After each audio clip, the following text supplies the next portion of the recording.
Welcome to A plus I S academy. A plus I S academy में सभी का स्वागत है। और आज हम बात करेंगे बेटा करंट अफेयर पे।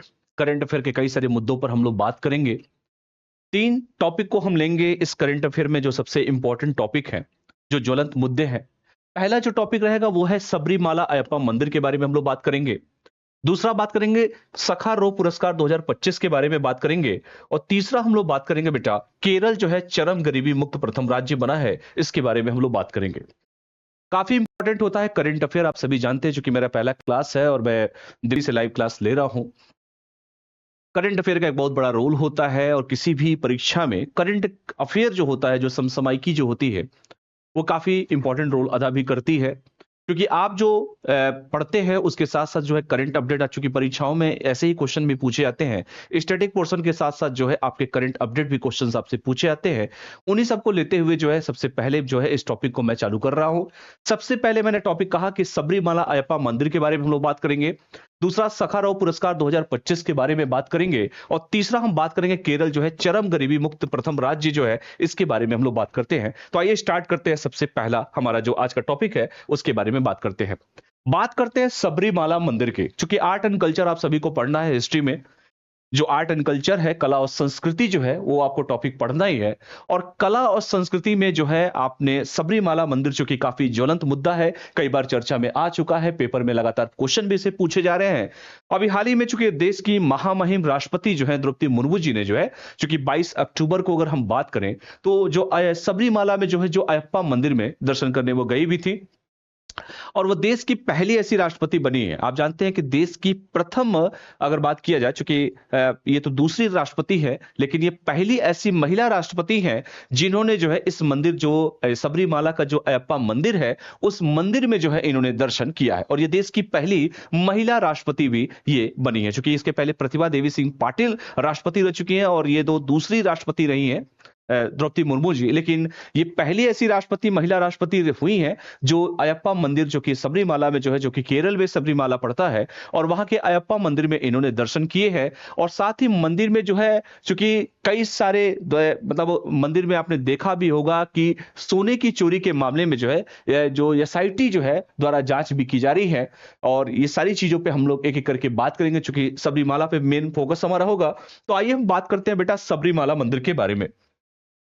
सबरीमाला मंदिर क्या है, थोड़ा सा इस पे बात कर लीजिए। सबरीमाला मंदिर, सबरी माला मंदिर, अगर हम बात करें बेटा सबरीमाला मंदिर क्या है, तो सबसे इंपॉर्टेंट तो यह है, मैंने कहा कि अभी हाल ही में जो है, क्योंकि इसको मैं चेंज कर देता हूं बैकग्राउंड को, और बैकग्राउंड को मैं जो है चेंज कर देता हूं इसको।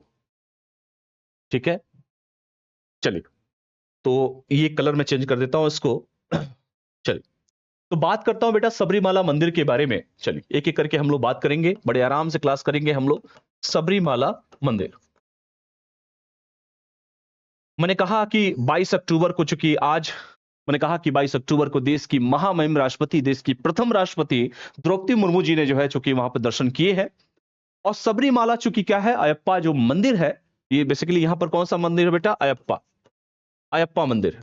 ठीक है, कहां पर है ये सबरीमाला, ये केरल में पड़ता है। ठीक है, केरल, केरल के बारे में आप जानते हैं कि लिंगानुपात के मामले में जो है अगर बात करें, ठीक है, तो वो सबसे ज्यादा है। 1000 पर जो है पुरुषों की संख्या पर महिलाओं की संख्या ज्यादा है।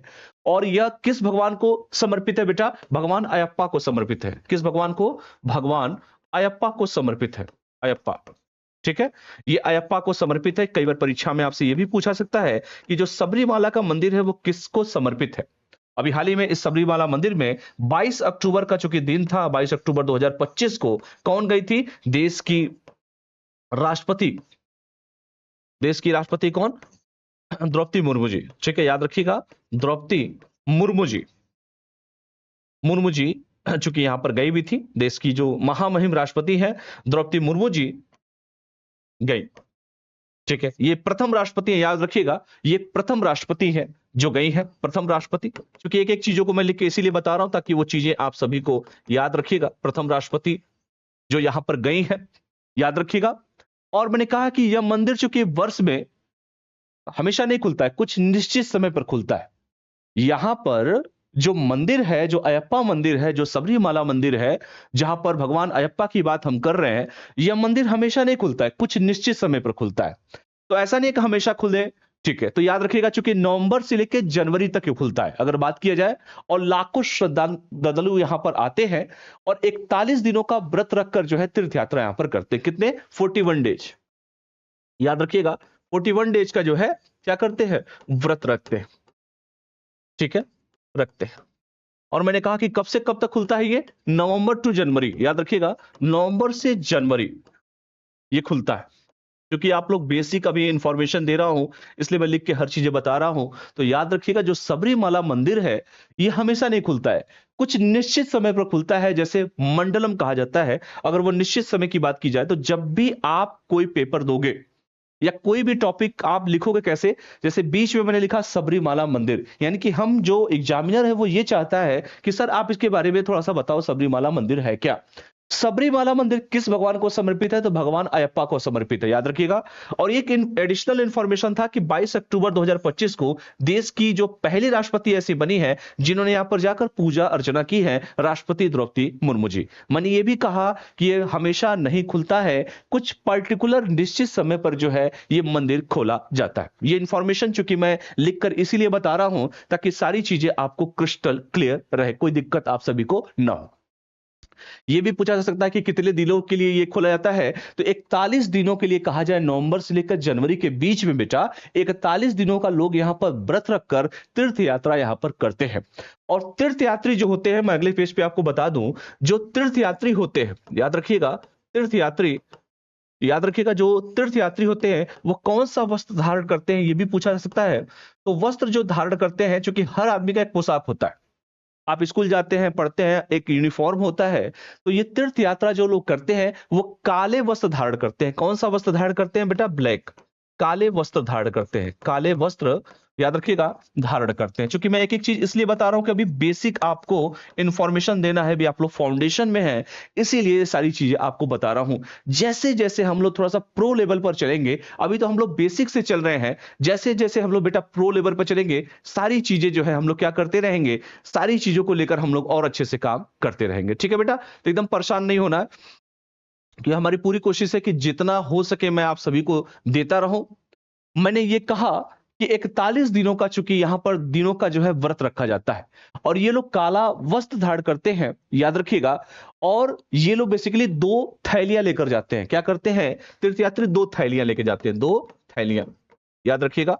ये थैलियां क्या है? चूंकि हिस्ट्री से रिलेटेड है इसलिए मुझे बताना पड़ रहा है सारी चीजें। 2 थैलियां लेकर ये जाते हैं और स्वामी शरणम अयप्पा का जाप करते हैं। किसका जाप करते हैं बेटा? स्वामी शरणम, याद रखिएगा, स्वामी शरणम अयप्पा का जाप करते हैं, स्वामी शरणम शरणम अयप्पा। चूंकि ये सब साउथ के नाम है बेटा, ठीक है, याद रखिएगा, केरल चूंकि साउथ में पड़ता है। शरणम अयप्पा का जाप करते हैं, का जाप करते हैं, याद रखिएगा।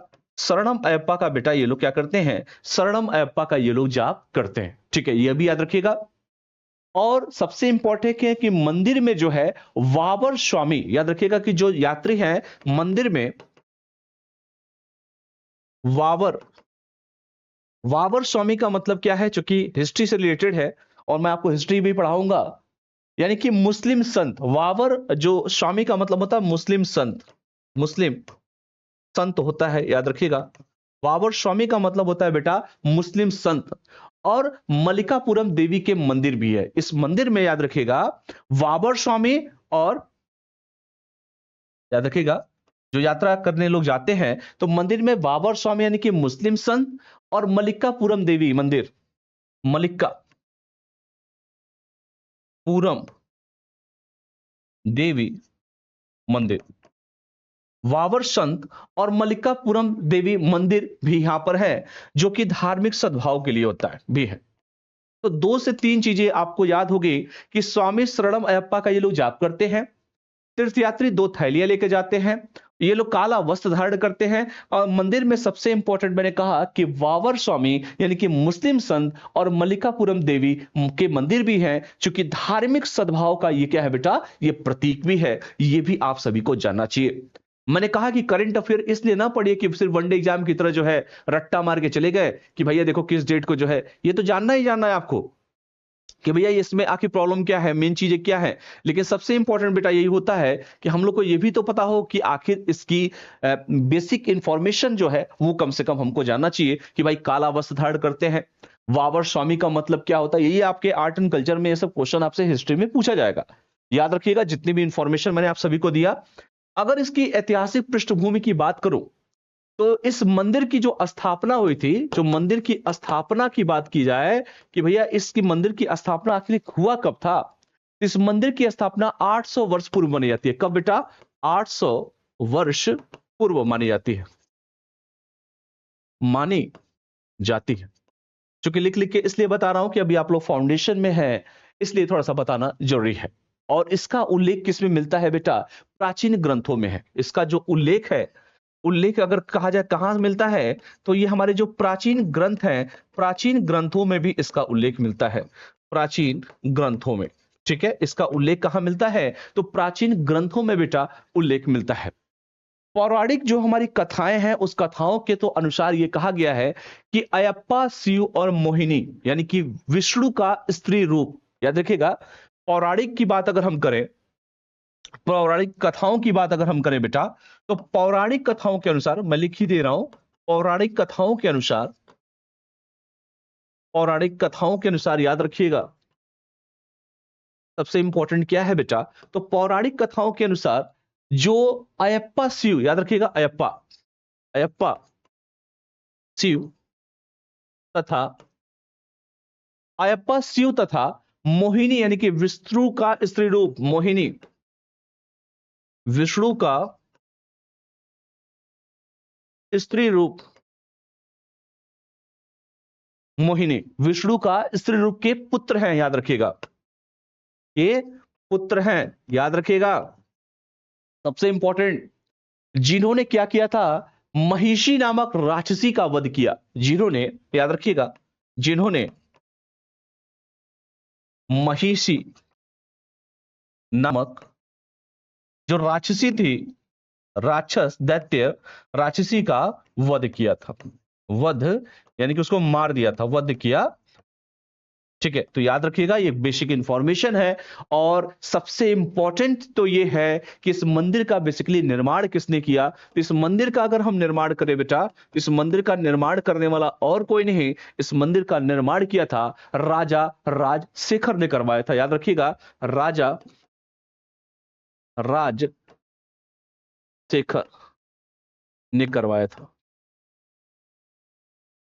राजा राजशेखर ने बेटा इस मंदिर का निर्माण करवाया था। तो इस बात को भी आप सभी को जानना चाहिए कि इस मंदिर का जो निर्माण है बेटा, और कोई नहीं, राजा राजशेखर ने जो है बेटा इस मंदिर का निर्माण कराया था। ये सारी चीजें, इंफॉर्मेशन जो है बेटा आप सभी को जानना भी चाहिए, ठीक है। सबसे इंपॉर्टेंट है कि भाई सबरीमाला जो है, आप जानते भी हैं कि केरल में है सबरीमाला मंदिर। और यह पेरियार, चूंकि पेरियार टाइगर रिजर्व जो है वो भी आपका केरल में ही पड़ता है, 18 पहाड़ियों से ये घिरा हुआ है। ये भी याद रखना चाहिए आप सभी को, ठीक है। सबसे इंपॉर्टेंट तो ये भी है कि सबरीमाला मंदिर की जो वास्तुकला है वो पारंपरिक केरल शैली की है। याद रखिएगा, और भी चीजें जान लीजिए।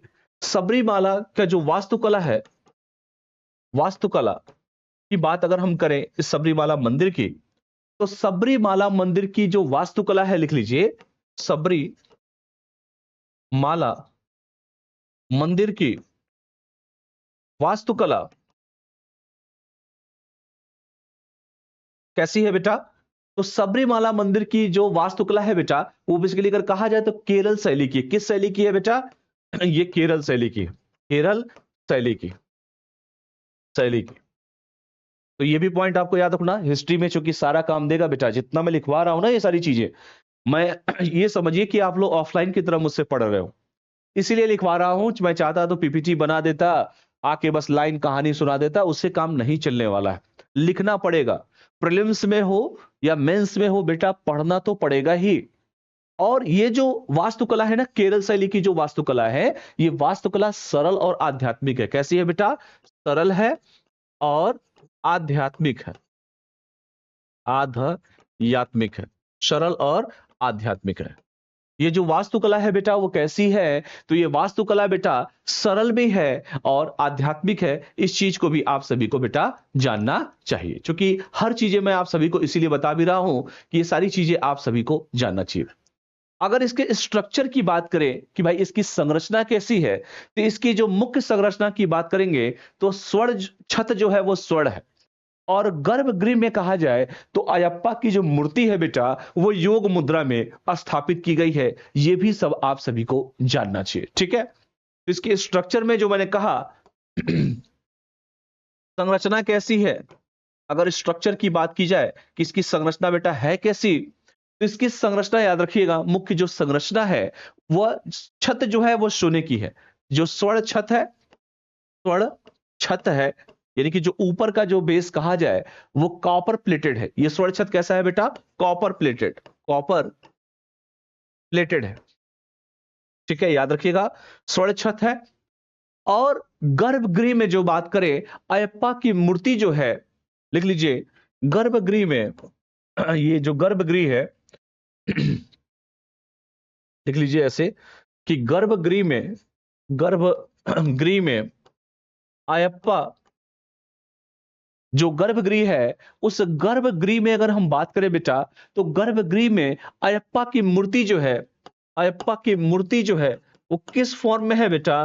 वो योग मुद्रा में है, ठीक है, योग मुद्रा में, ठीक है। तो इसकी स्ट्रक्चर अगर कोई पूछे तो आप कम से कम स्ट्रक्चर भी बता दें कि ये स्वर्ण छत है, कॉपर प्लेटेड है, और जो गर्भगृह है में अयप्पा की मूर्ति योग मुद्रा में है। इस बात को भी आप सभी कह सकते हैं, इन चीजों को भी आप जान सकते हैं, ठीक है।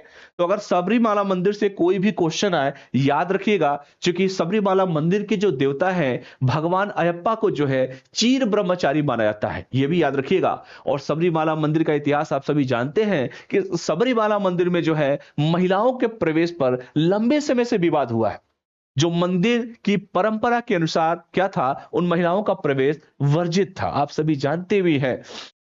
1950 की बात अगर हम करें बेटा, आगजनी हुई थी वहां पर और मंदिर का पुनर्निर्माण भी उस समय किया गया था, ठीक है। और बहुत दिनों से ये मामला सुप्रीम कोर्ट में भी चला सबरीमाला मंदिर को लेकर। इसीलिए मैंने कहा कि सबरीमाला मंदिर के जो देवता होते हैं, उन देवता चूंकि भगवान अयप्पा को चीर ब्रह्मचारी माना जाता है, वो देवता को मानते भी हैं, ये भी चीजें आप सभी को जानना चाहिए। क्लियर है सभी को? तो मुझे लगता है कि अब अगर कोई सबरीमाला मंदिर से कोई भी प्रश्न आएगा तो बेटा आप करने की स्थिति में रहेंगे। तो ये पूरा मैंने आपको डिटेल बताया कि भाई इसकी संरचना कैसी है, वास्तुकला कैसी है। आप सभी को जब भी मेंस लिखोगे ये सारी चीजों को आप स्ट्रक्चर्ड वाइज लिखोगे, ताकि स्ट्रक्चर के फॉर्म में आपको चीजें याद रहें कि भैया सर ने क्या कहा था। ये सारी चीजें मैंने पौराणिक कथाओं के अनुसार अयप्पा सीता मोहिनी के पुत्र हैं जिन्होंने महिषी नामक राक्षसी का वध किया। इसका निर्माण राजा राजेश्वर ने कराया। यही आपके हिस्ट्री में तो क्वेश्चन पूछे जाते हैं। इसके साथ साथ बेटा स्थापना कब हुई थी, ये सारी चीजें मैंने बताया, प्राचीन ग्रंथों में इसका उल्लेख मिलता है। तीर्थयात्री कौन सा वस्त्र धारण करते हैं, किसकी जाप करते हैं, सारा डिटेल मैंने आप सभी को बताया। और सबरीमाला मंदिर के पूरा डिटेल मैंने आपको 45 डेज का सारी कहानी आप सभी को बताई। ये पहला हमारा टॉपिक है बेटा, इसको याद रखिएगा, सबरीमाला अयप्पा मंदिर के बारे में। मुझे उम्मीद है कि सबरीमाला से अगर कोई भी प्रश्न आए बेटा तो आप गलत नहीं करोगे। सुप्रीम कोर्ट का लगातार इस पे बहुत कई बार जो है फैसला आया भी था महिलाओं के प्रवेश को लेकर। चूंकि 1991 की अगर हम बात करें 1991 में, तो केरल उच्च न्यायालय ने भी इस प्रथा को बरकरार रखा था, लेकिन लगातार महिलाओं ने चूंकि सुप्रीम कोर्ट में अर्जी लगाई, उसके बाद 2018 आते आते अगर हम बात करें सुप्रीम कोर्ट का जजमेंट आया और सुप्रीम कोर्ट के फैसले के बाद महिलाओं को प्रवेश की सबरीमाला मंदिर में अनुमति मिल गई। लेकिन इससे भी बहुत बड़ा विरोध भी है, प्रदर्शन भी फिर हुए थे। सुप्रीम कोर्ट ने अपना निर्णय भी दिया था कि वही महिलाओं को भी प्रवेश होना चाहिए, और कई जजों का चूंकि आया भी था, मंदिर का कई सारा महत्व भी है, सारी चीजें आप जानते भी हैं। तो खैर इस चीजों को याद रखिएगा। अगर ये मंदिर की, ये जो सबरीमाला मंदिर है बेटा, ये केरल की अर्थव्यवस्था को भी बढ़ावा देता है और धार्मिक सद्भाव, सबसे इंपॉर्टेंट शब्द यही है, धार्मिक सद्भाव, यानी कि हिंदू और मुस्लिम का ये उदाहरण भी है सबरीमाला मंदिर। चूंकि मंदिर जो है यह मंदिर नहीं है, यह समानता, प्रेम और भक्ति का प्रतीक भी है, जहां पर सभी जाति के धर्म के लोग जो है एक समान वहां पर व्रत रखते भी है। ये भी आप सभी को जानना चाहिए। यानी कि सबरीमाला मंदिर का अगर महत्व की बात की जाए बेटा, इसका महत्व जो है आध्यात्मिक तो है ही है, इसके साथ साथ सांस्कृतिक और सामाजिक स्तर पर भी है। जो कि हिंदू और मुस्लिम, मैंने जैसे कहा, दोनों समाज के लोग इस मंदिर में, मैंने कहा कि धार्मिक सद्भाव का यह उदाहरण है। सभी जाति के लोग एक समान व्रत रखते हैं, तो यह भी पॉइंट आप सभी को याद रखिएगा। तो अगर मैं आपसे पूछूं कि सबरीमाला मंदिर का महत्व आप बताओ, तो महत्व में 3-4 पॉइंट क्या आप नहीं लिख सकते हो? मैं जैसे पढ़ा रहा हूं बेटा, अगर इसी तरह से पॉइंट वाइज चीजों करके चलोगे, चूंकि मैं अभी बेसिक स्टूडेंट हो, आप लोग एकदम फाउंडेशन तैयारी अभी करंट अफेयर की कर रहे हो। करंट अफेयर का मतलब सिर्फ ये नहीं होता कि पहले का ए दूसरे का बी करके चले जाएं। हमें अगर कोई भी टॉपिक अगर यूपीएससी लेवल का या आरएएस लेवल या स्टेट पीसीएस एग्जामिनेशन, यानी कि ये जो भी चीजें हैं, वनडे एग्जामिनेशन जो भी आप तैयारी करते हो, आधा अधूरा तैयारी नहीं करनी चाहिए। उसके पूरे डिटेल को जानो ना, कि सुप्रीम कोर्ट ने क्या फैसला दिया, 18 में क्या हुआ, उसके बाद क्या हुआ, चीजें, ये सारी चीजें जाननी चाहिए। अगर ये मंदिर इंपॉर्टेंट नहीं होता तो इतना बवाल भी नहीं होता। जैसे मैंने कहा कि ये मंदिर जो है केरल की अर्थव्यवस्था को बढ़ावा देता है। सबसे पहला महत्व तो यही है कि केरल की, लिख लो बेटा, अर्थव्यवस्था को, इकोनॉमी को क्या करता है, ये बढ़ावा देता है। पहला पॉइंट हो गया। और दूसरा पॉइंट क्या लिखोगे बेटा? धार्मिक सद्भाव। धार्मिक सद्भाव का मतलब क्या है भाई? आज तो दिख ही रहे हो, धर्म को लेकर धर्म के ठेकेदार कितने ज्यादा आ गए हैं मार्केट में। धार्मिक सद्भाव का मतलब बेटा हिंदू और मुस्लिम का उदाहरण। हिंदू और मुस्लिम, हिंदू और मुस्लिम भाई, यही तो धार्मिक सद्भाव है हमारा। यानी कि हिंदू और मुस्लिम दोनों लोग की बात अगर करें, एक समान व्रत रखते हैं, एक समान यहां पर जाकर क्या करते हैं, व्रत रखते हैं। मैंने ये भी पढ़ाया था आप सभी को, इंपॉर्टेंस पता चल गया इसका कि इंपॉर्टेंस क्या है। मैंने ये भी कहा, यह समानता, प्रेम और भक्ति का प्रतीक है। तीसरा पॉइंट लिखो, समानता, प्रेम, लव और भक्ति का प्रतीक है। ये मंदिर नहीं है, ये सोचिए कि समानता, यानी कि समान, एक इक्वल है, सभी हिंदू भाई हो चाहे मुस्लिम भाई हो, उसका प्रतीक है। और सबसे इंपॉर्टेंट है, जहां सभी जाति के लोग, धर्म के लोग वहां पर समान व्रत रखते हैं। सबरीमाला का जो महत्व है बेटा, इस मंदिर का जो महत्व है आध्यात्मिक है। चौथा पॉइंट लिख लो, आध्यात्मिक है। इस मंदिर का महत्व बेटा आध्यात्मिक है, सांस्कृतिक और सामाजिक स्तर पर, सांस्कृतिक और सामाजिक स्तर पर है, और सामाजिक स्तर पर है, सामाजिक स्तर पर। ठीक है, तो अगर आपसे कभी भी महत्व पूछा जाए तो क्या आप महत्व बता नहीं सकते हो? ये सारा महत्व, सारी चीजें बेटा आपको बतानी है। तो सबरीमाला से रिलेटेड जितने भी प्रश्न हैं, जिस तरह के प्रश्न आपसे अगर परीक्षा में पूछे जाएं, तो कम से कम आप बताने की स्थिति में बेटा आप रहेंगे। सारे पॉइंट को मैंने आपको क्रिस्टल क्लियर, सारी चीजें हमने आपको बता दिया है। मुझे लगता है कि किसी को कोई दिक्कत नहीं होना चाहिए। तो ये पूरा टॉपिक मैंने सबरीमाला मंदिर के सारे डायमेंशंस को मैंने आपको बताया। इसके बाद हम दूसरे टॉपिक पे चलेंगे बेटा, सखाराव पुरस्कार के बारे में। तो थोड़ा सा आइए इसके बारे में भी हम लोग जान लेते हैं। सखाराव पुरस्कार 2025, ठीक है। क्योंकि मैं एक एक टॉपिक लेकर आपके सामने चल रहा हूं, वीकली करंट अफेयर आपको जो इंपॉर्टेंट होगा UPSC and state PCS level के, मैं सारे आपको कराऊंगा। तो सबसे पहले अगर बात करें बेटा सखाराव पुरस्कार के बारे में, तो ये देख रहे हैं दो महानुभाव हैं, एक पुरुष है और एक महिला है। तो याद रखिएगा सखाराव जो पुरस्कार है, क्योंकि सखाराव पुरस्कार के बारे में आप सभी जानते हैं कि इसकी स्थापना जो हुई थी 1988 में हुई थी। किसके द्वारा हुई थी? यूरोपीय यूनियन के द्वारा, यूरोपीय पार्लियामेंट्री के द्वारा जो है इसकी क्या हुई थी बेटा, स्थापना हुई थी। और सबसे इंपॉर्टेंट है, चूंकि यह पुरस्कार सोवियत वैज्ञानिक और नोबेल शांति पुरस्कार विजेता आंद्रेई सखारोव के नाम पर रखा गया है। ठीक है भाई, कोई भी पुरस्कार अगर रखा जाता है तो कुछ तो मतलब होगा ना उसका। तो इस पुरस्कार जो रखा गया है वो सोवियत वैज्ञानिक और नोबेल शांति पुरस्कार जो विजेता है बेटा आंद्रेई सखारोव के नाम पर यह रखा गया है। अच्छा, यह पुरस्कार बेसिकली दिया क्यों जाता है? यह पुरस्कार का मतलब है कि यह मानव अधिकारों की जो अभिव्यक्ति की स्वतंत्रता और लोकतांत्रिक मूल्यों की रक्षा में जो है असाधारण प्रतिभा के लिए जो है यह पुरस्कार दिया जाता है। तो जो बेसिक इंफॉर्मेशन है आप सभी को जानना चाहिए। इस बार की बात करें, चूंकि 2025 मैंने यहां लिखा भी है कि 2025 आखिर इस बार क्या है, तो यूरोपीय यूनियन ने 2025 में अगर हम बात करें इस पुरस्कार के बारे में, तो दो कैदी पत्रकार, एक है पत्रकार बेलारूस के आंद्रे साहब और दूसरे पत्रकार जॉर्जिया की जो है ये रहने, इनकी नाम जो है जॉर्जिया की रहने वाली है मियमजा, को देने की घोषणा किया गया है। तो एक बेलारूस के है और एक है दूसरे जॉर्जिया के हैं। बेलारूस वाले जो है उनका नाम है आंद्रे साहब, ये आंद्रेज है, याद रखिएगा आंद्रेज इनका नाम है, आंद्रेज, ठीक है। और ये बेलारूस के रहने वाले हैं। ये कहां के हैं बेटा? ये बेलारूस के। क्योंकि जो वनडे एग्जाम की तैयारी आप लोग करते हो ना, तो वनडे एग्जाम में ऐसे क्वेश्चन पूछे जाते हैं। और ये कहां की रहने वाली है? ये जॉर्जिया की। ये कहां की है बेटा? ये जॉर्जिया की है। और इनका नाम क्या है? इनका नाम है मियंजा, याद रखेगा, मईजा, मईजा याद रखेगा, मईजा। इन दोनों लोग को दिया गया है। तो दो लोग इस बार पुरस्कार दिए गए हैं। आपसे यूपीएससी में भी क्वेश्चन यही पूछेगा कि सखारोव पुरस्कार किस क्षेत्र में दिया जाता है, इसकी स्थापना की गई। तो आइए एक एक करके हम इस पे बात करते हैं, ठीक है बेटा। चलिए, अगर हम बात करें सखारोव पुरस्कार के बारे में, सखारोव पुरस्कार, ठीक है बेटा, कोई भी चीज पढ़ो बीच में इसको सेंटर लाइन रखो। स्थापना की बात अगर हम करें तो इसकी स्थापना किसके द्वारा हुआ है बेटा? ईयू के द्वारा। ईयू का मतलब है यूरोपीय यूनियन, यूरोपीय यूनियन, यूनियन, ठीक है। और कब हुई थी स्थापना? स्थापना 1988 में हुआ था। तो पहला क्लियर हो गया ना, वनडे एग्जाम वाले जो तैयारी करते हो आप सभी, किसकी स्थापना कब हुई थी? तो 1988 में बेटा इसकी स्थापना हुई। अब बात हमने कहा कि 2025 वाला किसको किसको मिला है, तो 2025 वाला दो लोगों को मिला है, एक है मेल और एक है फीमेल। मेल जो है वो कहां के हैं? बेलारूस के। मेल जो है बेलारूस के है ना। मेल कहां के हैं? दो कैदी पत्रकार हैं ये, एक बेलारूस के हैं, इनका नाम है आंद्रेज, याद रखिएगा, आंद्रेज, ठीक है। और ये जो फीमेल है उनका नाम क्या है बेटा? ये जॉर्जिया की रहने वाली है, याद रखिएगा, जॉर्जिया एक देश है और बेलारूस भी एक देश है। और इनका नाम क्या है? मियमजा,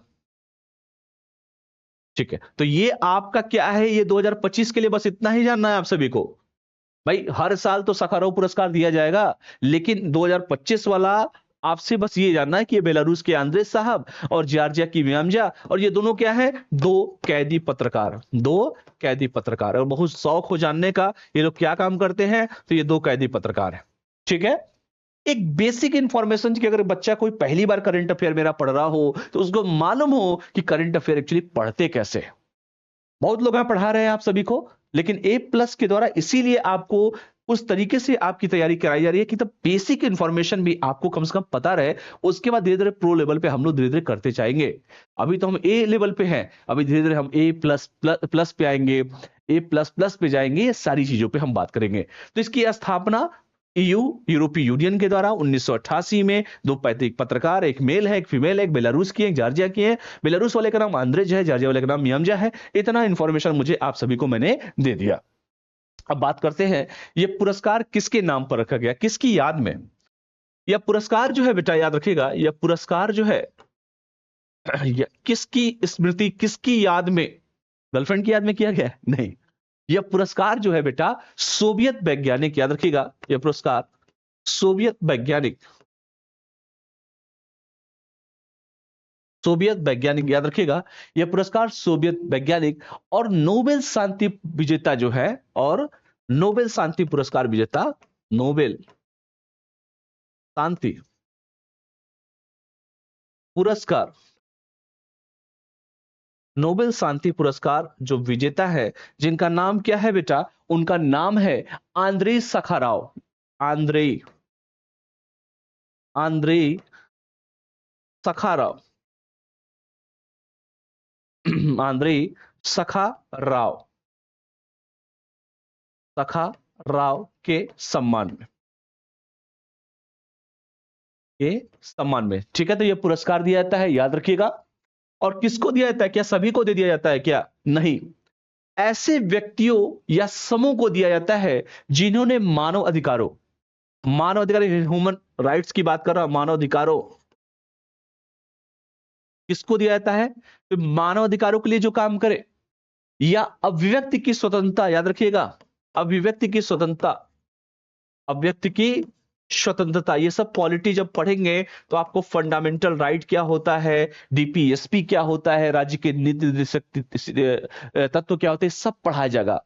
वह लोकतांत्रिक मूल्यों, याद रखिएगा, लोकतांत्रिक मूल्यों,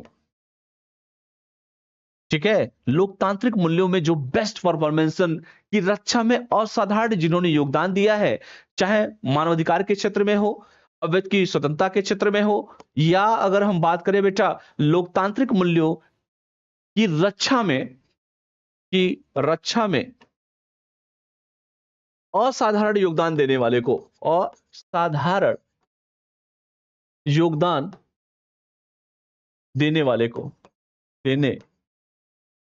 को, ठीक है, यह पुरस्कार दिया जाता है। अच्छा, पुरस्कार में कुछ पैसा वैसा मिलता है क्या?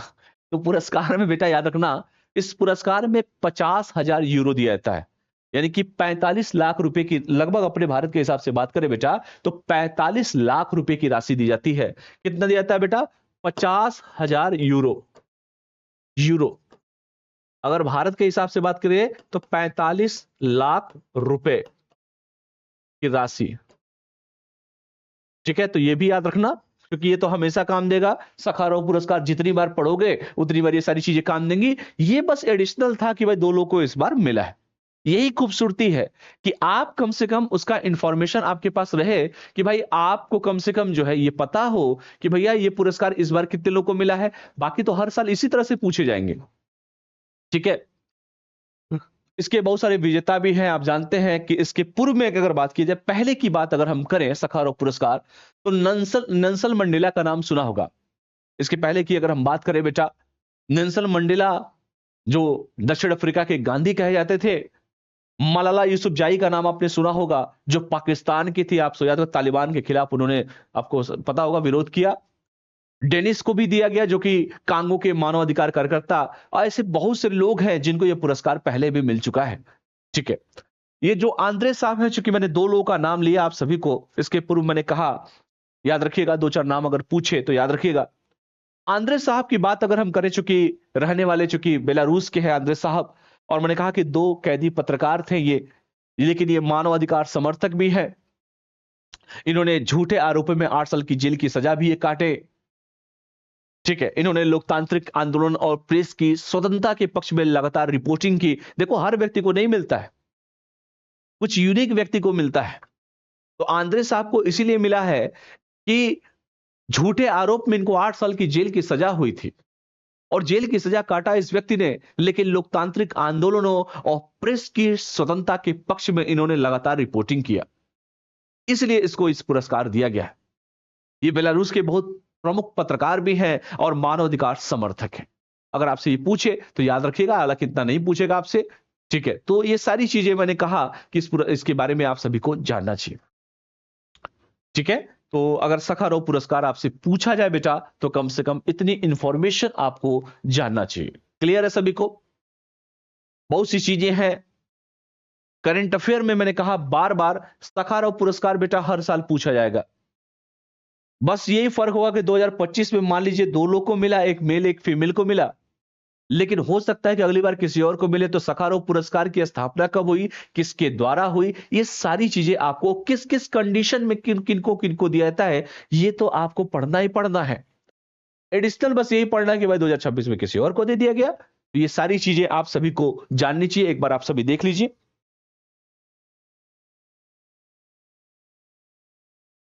फटाफट सब लोग देख लो बेटा, आगे बढ़ते हैं फिर हम।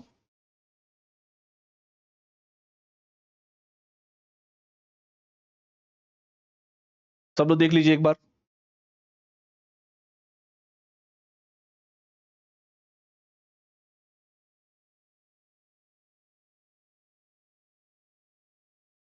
चलिए फटाफट हम लोग आगे बढ़ते हैं।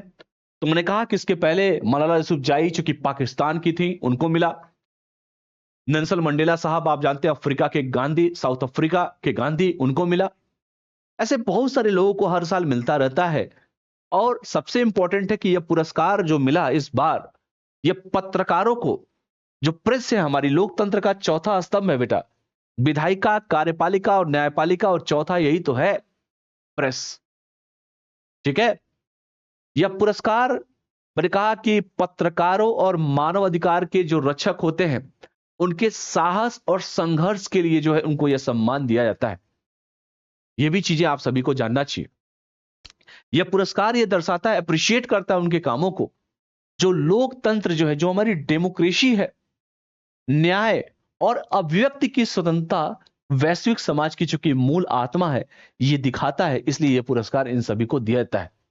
इन्होंने लाख इनके ऊपर तूफान आए, लेकिन ये डगमग नहीं हुए, अपनी पत्रकारिता को अच्छे तरीके से इन्होंने किया भी है। तो खैर, हमने दूसरे टॉपिक पे भी हमने बात किया, सखारोव पुरस्कार 2025, याद रखिएगा। ये एडिशनल चीजें हैं, बाकी सारी चीजें मैंने आपको एक एक करके, आपको सारी चीजें मैंने आप सभी को बताया। तो मुझे उम्मीद है कि ये भी चीजें आपको बड़े अच्छे से समझ में भी बेटा आया होगा। ठीक है, इसलिए कभी भी डरना नहीं है। आप लोग अभी तैयारी कर रहे हो, अभी बेसिक लेवल पे पढ़ रहे हो, ये यूपीएससी की तैयारी है, ये स्टेट पीसीएस की तैयारी, जो भी आप करते हो बेटा, बड़े आराम से, बड़े शिद्दत से ये सब चीजें आप सभी को करनी है। आइए अगले टॉपिक पे, एक और टॉपिक पे हम लोग बात कर लेते हैं बेटा। एक और हमारा जो टॉपिक है वो है केरल, चरम गरीबी मुक्त प्रथम राज्य। केरल आप जानते हैं कि लिंगानुपात के मामले में, यानी कि सेक्स रेशियो के मामले में भी नंबर 1 है। यहां के जो मुख्यमंत्री हैं, जिनका नाम है बेटा पिनराई विजयन साहब। और केरल वो राज्य है बेटा जो साक्षरता के मामले में नंबर 1 है। केरल वो राज्य है जहां पर 1000 पुरुषों पर महिलाओं की संख्या ज्यादा है। केरल वो राज्य है, लिटरेसी रेट से लगाए हर चीजों में नंबर 1 है।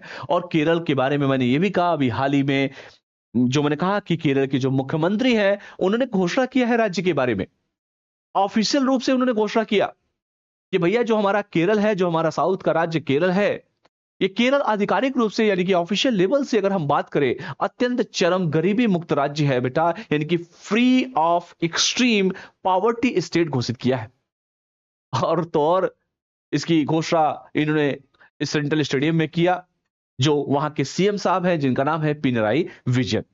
तो अगर बात करें थोड़ा सा इसके बारे में कि क्या है ये चरम गरीबी मुक्त प्रथम राज्य, तो सबसे इंपॉर्टेंट जो मेन चीज है हमारी कि भैया मेन पढ़ना क्या है। तो अभी हाल ही में, चूंकि 1 नवंबर 2025, याद रखिएगा अभी नवंबर आ रहा है, 1 नवंबर 2025 को केरल जो राज्य है बेटा, याद रखिएगा ऑफिशियल, आधिकारिक रूप से याद रखिएगा, ये घोषणा मैं नहीं कर रहा हूं, वहां के सीएम कर रहे हैं, अत्यंत चरम गरीबी मुक्त राज्य, अत्यंत एक्सट्रीम लेवल बेटा, चरम गरीबी मुक्त राज्य, फ्री मुक्त राज्य क्या हो गया है, घोषित किया जाएगा। इसे क्या किया जाएगा बेटा, ऑफिशियल रूप से डिक्लेयर्ड कर दिया जाएगा, घोषित किया जाएगा। यानी कि देश का पहला ऐसा राज्य है जो ऑफिशियली रूप से इसे free of extreme poverty state घोषित किया जाएगा, याद रखिएगा। और इसकी उद्घोषणा किसने किया बेटा, इसकी उद्घोषणा और किसी ने नहीं किया, वहां के जो सीएम है, उद्घोषणा चीफ मिनिस्टर यानी कि मुख्यमंत्री जो है, मुख्यमंत्री द्वारा किया गया। और मुख्यमंत्री कौन है बेटा, पिनराई विजयन, पिनराई, याद रखिएगा विजयन। आपको करना क्या है, आपको सभी राज्यों के कम से कम मुख्यमंत्री और राज्यपाल का नाम आप सभी को याद रखना है। क्लियर है सभी को। तो ये कार्यक्रम चूंकि वहां के सेंट्रल स्टेडियम में होगा, ये कार्यक्रम कहां पर होगा, कार्यक्रम केरल के सेंट्रल स्टेडियम में होगा, केरल के सेंट्रल स्टेडियम में होगा। सेंट्रल ऐसे लिख लो बेटा, सॉरी लिख लो, केरल के सेंट्रल स्टेडियम में होगा, सेंट्रल स्टेडियम में होगा। ठीक है, ये पहला ऑफिशियली राज्य है बेटा, बाकी राज्य लड़ रहे हैं, हाँ बड़ी बड़ी बातें हम करते हैं, लेकिन ग्लोबल हंगर इंडेक्स में भारत की स्थिति क्या है आप खुद देखिए। गरीब गरीब होते जा रहा है, अमीर अमीर होते जा रहा है, और गरीबी और अमीरी की खाई दिन पे दिन बढ़ती जा रही है। ये बार बार मैं कहता हूं, क्यों, क्योंकि गरीबी और अमीरी की खाई दिन पे दिन बढ़ती जा रही है। यानी कि इकोनॉमिक्स के माध्यम से अगर हम समझाएं, मान लीजिए ए और बी दो व्यक्ति हैं। ए के पास मान लीजिए 100 रुपया है और बी के पास मान लीजिए 10 रुपया है। ये 2025 चल रहा है बेटा, 2025 में। और मैं ये बात बार बार क्यों कहता हूं कि गरीब गरीब होते जा रहा है, अमीर अमीर होते जा रहा है? करंट अफेयर में बेटा यही तो पढ़ना है आप सभी को। सारे जितने भी स्टैटिक पोर्शन पढ़ते हैं उसके करंट अपडेशन को तो मुझे पढ़ाना है, वही करंट अफेयर है। अब मान लीजिए इसमें 10% का इंक्रीमेंट हो गया बेटा, इसमें 10% का, इनमें भी एक साल के बाद मान लीजिए 2026 में, एक वर्ष बाद मान लीजिए, आपने सीसेट भी पढ़ना आप सभी को। यहां जो डिफरेंस है, यानी कि जिनके जो अंतर है बेटा, डिफरेंस जो है, डिफरेंस वो बेटा कितना है? यहां पर 90 रुपए का है। लेकिन अब कितना हो जाएगा? ये 110 रुपया हो जाएगा और ये 11 रुपया है। यानी कि जो डिफरेंस 2025 में आप देखेंगे 90 रुपए का था, वो डिफरेंस आज देखिए 2026 में 99 रुपए का हो जाएगा। बताइए। इसीलिए मैंने इस शब्द को कहा कि गरीब गरीब होते जा रहा है, अमीर अमीर होते जा रहा है। ठीक है? क्योंकि गरीबी कुछ चंद लोगों के पास, मात्र देश के 2% लोगों के पास इतना पैसा है, उतना किसी के पास पैसा नहीं है। इसीलिए मैंने कहा कि गरीब गरीब होते जा रहा है और अमीर अमीर होते जा रहा है। अगर हम बात करें बेटा अत्यंत गरीबी का मतलब क्या है, एक्सट्रीम पॉवर्टी का क्या मतलब होता है, तो बात करते हैं इकोनॉमी की भाषा में। अत्यंत गरीबी क्या है? क्या है ये अत्यंत गरीबी? अत्यंत गरीबी वो गरीबी है बेटा, और राज्य ने तो घोषित कर दिया कि भैया ऑफिशियली रूप से डिक्लेयर्ड है। केरल ऐसा पहला राज्य बन गया। जब कोई व्यक्ति या परिवार की जो मूलभूत आवश्यकता है, जैसे भोजन हुआ, आवास हुआ, स्वास्थ्य हुआ और आजीविका पूरी नहीं कर पाता है, वो होता है अत्यंत गरीबी। यानी कि वो होता है एक्सट्रीम पॉवर्टी, उसे कहा जाता है। क्या बोला जाता है बेटा? एक्सट्रीम पॉवर्टी का मतलब होता है जो व्यक्ति या परिवार, जो व्यक्ति या परिवार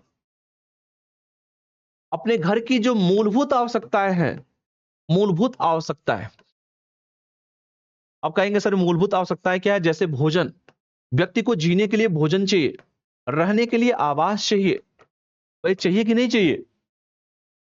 शरीर स्वस्थ रखने के लिए स्वास्थ्य अच्छा होना चाहिए, यानी कि दवा का खुराक, दवा ववा चाहिए कि नहीं चाहिए? स्वास्थ्य और आजीविका, यार कुछ तो हमारे पास रोजगार रहे। और आजीविका, आजीविका अगर इन चीजों की भरपाई नहीं कर पाता है, पूरी नहीं कर पाता है, इन चीजों की भरपाई पूरी नहीं कर पाता है, तो वही क्या कहलाता है बेटा? अत्यंत गरीब कहलाता है। एक्सट्रीम पॉवर्टी उसे कहता है।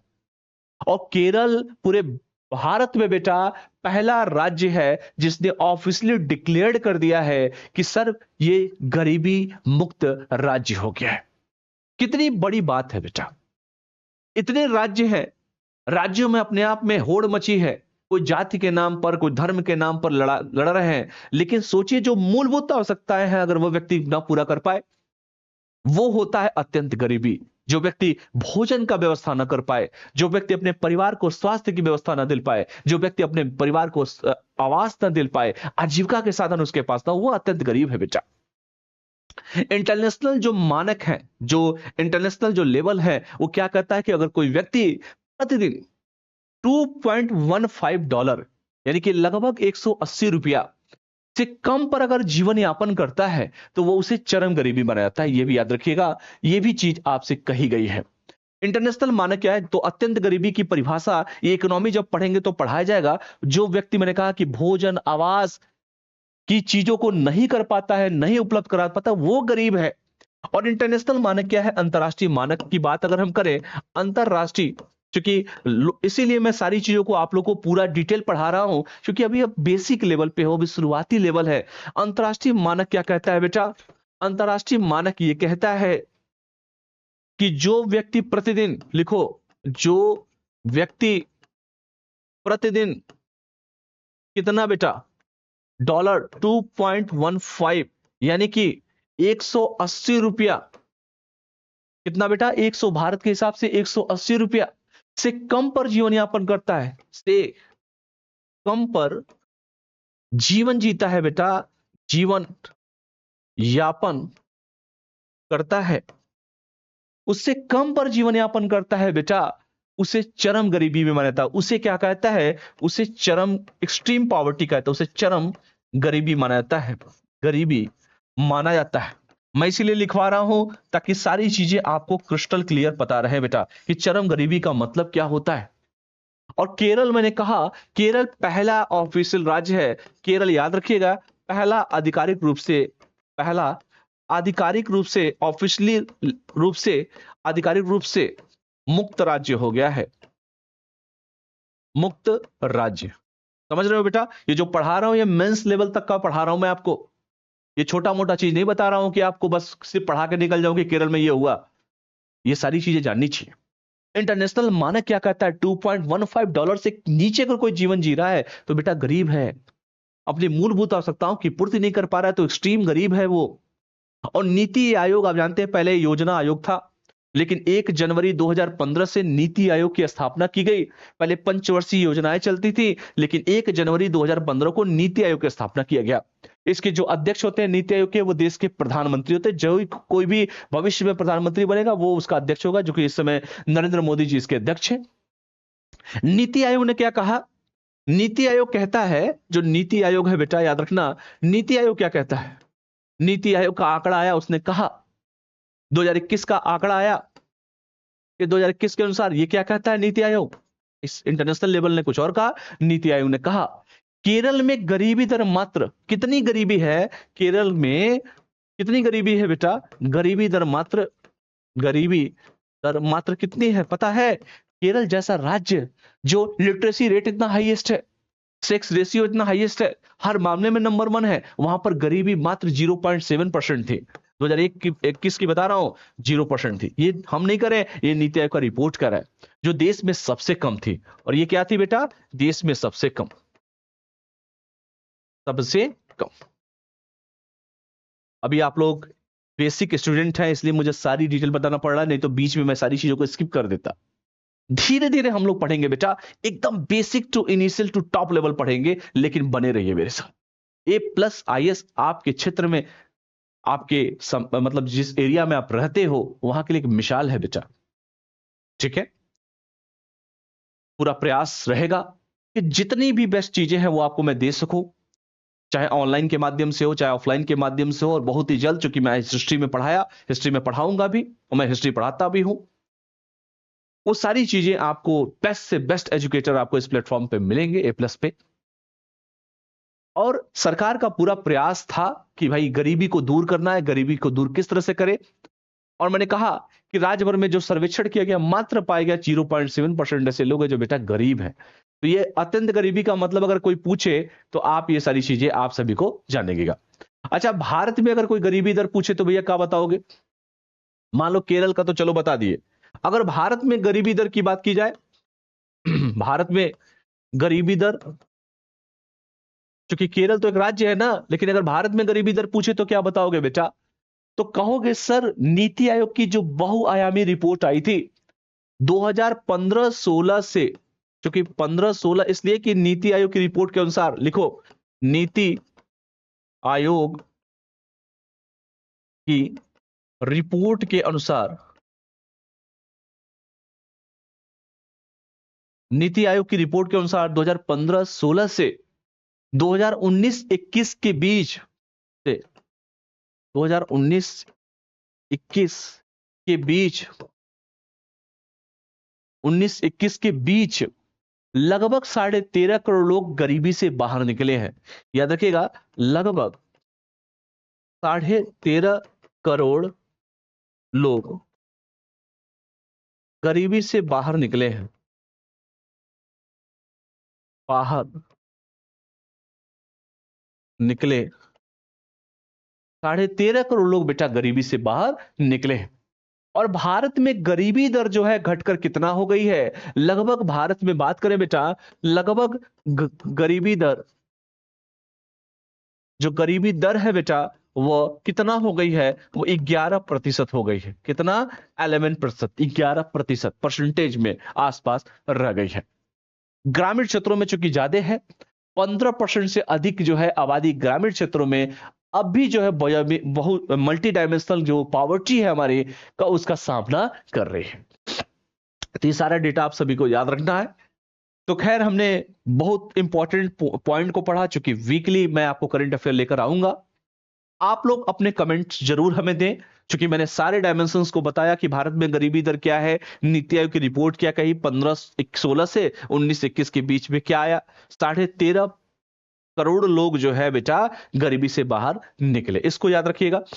नीति आयोग की रिपोर्ट मैंने सारा डिटेल बताया। अंतरराष्ट्रीय मानक तो ये कहता है कि जो $2.15 से कम कमाता है यार वो एक्सट्रीम गरीब है। अत्यंत गरीबी का मतलब क्या है? जो मूलभूत आवश्यकताएं हैं, भोजन, आवास, स्वास्थ्य और आजीविका, अगर ये भरपाई नहीं कर पाता तो वो गरीब कहलाता है। इस सारे मुद्दों पर हमने बात किया और सारे परसेंटेज हमने सीसेट के माध्यम से भी बात किया और केरल के सीएम ने इसकी घोषणा की, इस टॉपिक को हमने बात किया।